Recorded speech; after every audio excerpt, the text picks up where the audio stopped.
tu aimerais utiliser les huiles essentielles et que tu te demandes ce qu'il y a vraiment derrière l'aromathérapie. Genre, peut-être t'as déjà entendu des gens dire ah ouais, moi j'y crois, ça marche.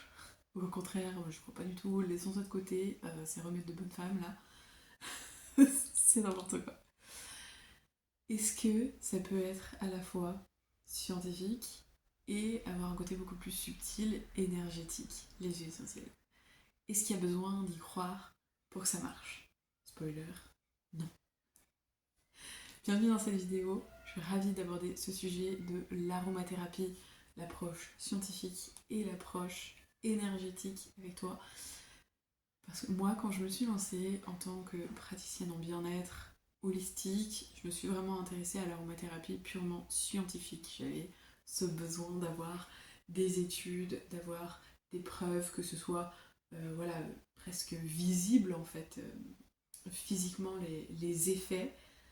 Et donc j'ai commencé à avoir cette approche. Et petit à petit, il y a certaines choses qui sont venues s'ajouter à ça et le prisme s'est élargi. C'est pour ça que j'ai voulu en parler aujourd'hui, parce que l'aromathérapie c'est un outil incroyable pour enrichir ta pratique et tu peux vraiment avoir ces deux visions, la vision scientifique et avoir la vision énergétique pour voilà, venir avoir un spectre très complet et une approche vraiment holistique. On va commencer par l'aromathérapie scientifique. Là, on est sur quelque chose de très factuel, c'est-à-dire qu'on a vraiment de la rigueur, des études, des tests, voilà, des papiers qui sont publiés, on se base sur les molécules présentes dans les huiles essentielles, etc. Ce qui s'est passé, c'est que les huiles essentielles, elles sont utilisées en fait depuis la nuit des temps. Genre chez les Égyptiens, on embaumait les corps, on a aussi en Ayurveda, on les utilisait beaucoup, notamment l'huile de santal, d'eucalyptus, etc. Mais on les nommait pas comme telles en fait. C'était juste des huiles ou des essences de plantes. Et c'est les temps modernes aujourd'hui, l'homme qui a besoin de tout comprendre, où il a commencé à avoir cet aspect plutôt scientifique, cette approche avec René Maurice Gattefossé, qui était dans son labo d'ailleurs. Ça a été un événement assez intéressant, assez majeur dans l'aromathérapie scientifique, qui était dans son labo, qui s'est brûlé en fait là, au niveau de l'avant-bras, et instinctivement il a plongé son avant-bras dans l'huile essentielle de lavande fine qui était là, un grand bac, et en fait il s'est rendu compte que sa brûlure ne laissait pas de traces et c'était vraiment résorbé très très rapidement. Et donc cette lavande qu'il sauve de la brûlure l'amène vers vraiment la modernisation de cette approche, les huiles essentielles, l'aromathérapie qu'on connaît aujourd'hui, où il y a énormément d'études, de papiers scientifiques qui sont publiés chaque année pour appuyer leurs bienfaits. On se base donc sur le fonctionnement biochimique des huiles essentielles, sur les molécules des huiles essentielles. Chaque huile essentielle possède un grand nombre de molécules différentes, chacune dans des quantités différentes, etc. Et on va étudier donc chaque molécule en fait pour voir ok, quel effet ça a sur les cellules. Les huiles essentielles, elles ont cette faculté de pénétrer vraiment la membrane cellulaire et d'aller au plus profond de l'organisme. Ça c'est super intéressant. Elles agissent également au niveau des récepteurs, directement dans le système nerveux. Elles agissent au niveau du système immunitaire. Elles ont vraiment un panel d'actions très intéressant. Et chaque huile essentielle, comme elles ont énormément de molécules, eh bien, a aussi un spectre d'utilisation qui est assez vaste.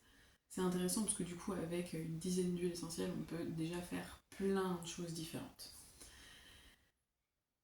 Je vais donner des exemples. Du coup, la lavande, par exemple, la lavande fine, donc on a son effet apaisant sur la peau, hein, comme on l'a vu avec l'exemple de la brûlure, elle a également des effets apaisants au niveau du système nerveux, notamment grâce au linalol, l'acétate de linalyle, que tu connais peut-être, que tu as peut-être déjà entendu comme ça.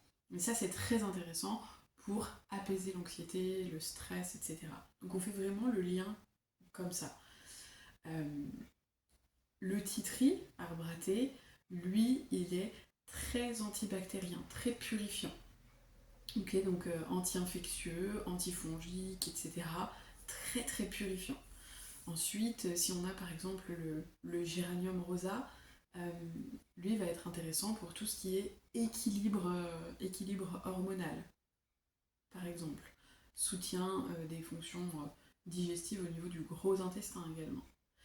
Et ça, c'est parce qu'on a pris les molécules majoritaires de ces huiles essentielles, qu'on a testé et on a vu les effets, qu'est-ce qu'elles apportent concrètement dans le corps, avec quel système elles interagissent. Et ça nous donne les grandes lignes, les grandes indications, les propriétés de chaque huile essentielle. Ça, c'est l'approche vraiment scientifique de l'aromathérapie. Donc, non, on n'a pas besoin d'y croire pour que ça agisse, les études sont là. Les études sont là et il n'y a pas de miracle. Il n'y a pas très longtemps, ça m'a fait sourire, mon conjoint il rentre avec mon fils qui est très fiévreux et il me dit oui mes parents m'ont demandé si on avait à la maison de quoi faire baisser la fièvre et tout. Moi je leur ai dit je crois que non, mais Alison elle a ses huiles donc ça mettra peut-être un petit peu plus de temps à réagir, mais au moins c'est efficace. Ça m'a fait rire parce que c'est pas du tout son truc à la base, donc c'est vraiment ça, c'est que les huiles essentielles elles viennent agir avec le corps pour activer son pouvoir d'auto-guérison, pour venir soutenir les systèmes qui ont besoin d'être soutenus. Ça, c'est la première partie, donc scientifique. On prend les molécules, on regarde sur quel système ça agit et du coup quels sont les effets derrière. Pour la partie aromathérapie énergétique, là, ça va être un petit peu différent. Quand je me suis lancée dans le massage, moi je massais des muscles, je massais les articulations, les fascias. C'était purement physique. Et petit à petit, je commençais à avoir des ressentis un peu différents, des sensations, des picotements, de la chaleur. Et quand j'étais vraiment à l'écoute de ces sensations et que je les suivais, quand mon mental me laissait l'espace et que je ne faisais pas que suivre le mental de mes clients aussi qui me disaient je veux ci, je veux ça, que je suivais vraiment cette intuition, ces ressentis, et il se passait des choses vraiment intéressantes. Des libérations, de la circulation, etc. Ce travail-là m'a amené à plonger dans une dimension plus subtile du coup, à la fois du massage et de l'utilisation des huiles essentielles. Pour moi, il est très clair que je suis énergie, nous sommes énergie et tout est énergie autour de nous, et ce qui n'est pas visible ne veut pas dire que ça n'existe pas. J'aurais pas été capable de dire cette phrase il y a encore, je pense, 1 an et demi, 2 ans en arrière. L'aromathérapie énergétique, on se base vraiment sur le taux vibratoire, la vibration de chaque élément, de chaque plante. On va pouvoir les utiliser sur les chakras, les centres énergétiques. On va pouvoir les utiliser au niveau des points marma, qui sont des points de rencontre entre la sphère physique et la sphère vraiment subtile, le corps énergétique. Les méridiens en médecine traditionnelle chinoise. On a vraiment toute cette dimension subtile qui arrive ici. Chaque plante a un taux vibratoire, une fréquence, une résonance émotionnelle qui lui est propre et un message à délivrer. Et ça nous vient vraiment de sagesse ancestrale de la médecine traditionnelle chinoise, de l'Ayurveda notamment, ce sur quoi en tout cas moi je me base.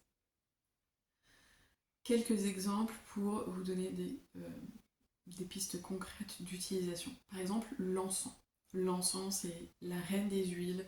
C'est une huile qui va connecter à son intuition, qui va être très bénéfique pour le chakra troisième œil, pour vraiment ouvrir la connexion chakra coronal, si on est prêt, voilà, vraiment ouvrir le côté, la spiritualité et la connexion à son intuition et à plus grand que soi aussi. Le gingembre, par exemple, il va nous apporter de l'ancrage, il va venir réchauffer, il va venir être très rassurant et un peu réveiller son feu intérieur, avoir confiance aussi en ses propres capacités à aller de l'avant. Une autre huile essentielle que j'aime beaucoup et que j'utilise surtout à titre personnel, c'est la rose, la très très précieuse rose, qui a un taux vibratoire, à ma connaissance en tout cas, c'est l'huile essentielle qui a le taux vibratoire le plus élevé. Et c'est vraiment une huile du cœur, c'est l'huile de l'amour divin, c'est l'huile qui ouvre cet espace pour s'ouvrir à donner de l'amour, recevoir de l'amour, et qui est vraiment cette dimension, la compassion, la bienveillance, ressentir profondément l'amour sous toutes ses formes. Avec l'aromathérapie énergétique, il y a aussi quelque chose qui est très important, c'est l'intention qu'on va mettre. C'est-à-dire que chaque huile essentielle a un message à délivrer, chaque plante a son message, sa signification, et l'intention que j'y mets va aussi être importante. Si j'utilise par exemple l'huile essentielle d'encens en me disant ok, j'ouvre, voilà, je me connecte à mon intuition, alors c'est là que ça va venir circuler. Donc l'intention, l'intuition, la présence. Quand on utilise ça dans sa pratique, l'aromathérapie énergétique, ces 3 facteurs sont indispensables pour renforcer encore l'action des huiles et leur donner un peu une direction. Donc avec l'aromathérapie énergétique, on travaille sur des plans invisibles qui existent bel et bien. Et là, ça peut diviser parce que je sais que ça parlera pas du tout à certaines personnes et c'est complètement ok. En tout cas, je partage ça d'expérience, du coup, par rapport vraiment à ce que j'ai expérimenté au fil du temps, au fil des massages, au fil de mon utilisation personnelle. Maintenant, est-ce que ces deux positionnements, l'aromathérapie scientifique, l'aromathérapie énergétique, rentrent en conflit ou peuvent être complémentaires? Parce que souvent, voilà, le côté scientifique est opposé au côté subtil, énergétique. Mais en réalité, pourquoi choisir si on peut vraiment combiner les deux? Il y a évidemment des personnes qui seront plus réceptifs à une approche qu'à une autre. Il y a des moments où tu vas pouvoir mettre en avant le côté scientifique, purement physique des huiles essentielles, et d'autres moments où ce sera pertinent. Par exemple, quelqu'un qui arrive avec des douleurs, voilà, de l'inflammation, des choses comme ça, et bien là je vais pouvoir axer mon approche sur le côté physique, les propriétés anti-inflammatoires, antidouleurs, apaisantes, etc. des huiles essentielles. La tension elle est là, elle est identifiée, donc on va aller répondre directement à cette tension. Ce qui ne nous empêche pas évidemment de chercher au niveau émotionnel ce qui est bloqué à cet endroit-là, tout ça. Je ne m'attarde pas sur ce sujet ici, sinon ça va durer beaucoup trop longtemps. Peut-être s'il y a une personne qui vient en se disant je manque de clarté, je suis dans le brouillard, je sais pas trop où je vais, j'arrive pas à savoir ce qui bloque, je me sens retenue mais j'arrive pas à savoir ce qui bloque. Là, c'est beaucoup plus difficile d'identifier, c'est beaucoup plus émotionnel. Là, ça va être intéressant d'adopter une approche énergétique, de poser l'intention, d'apporter de la sécurité, d'apporter de la clarté, de libérer du brouillard, en fonction de votre discussion avec la personne, bien sûr. Mais du coup, c'est 2 approches qu'on va pouvoir utiliser, sortir de sa boîte à outils, comme j'aime bien dire, en fonction de qui t'es en face de toi, de quels sont les besoins de cette personne. Et comment toi tu sens que c'est juste aussi d'aborder le sujet.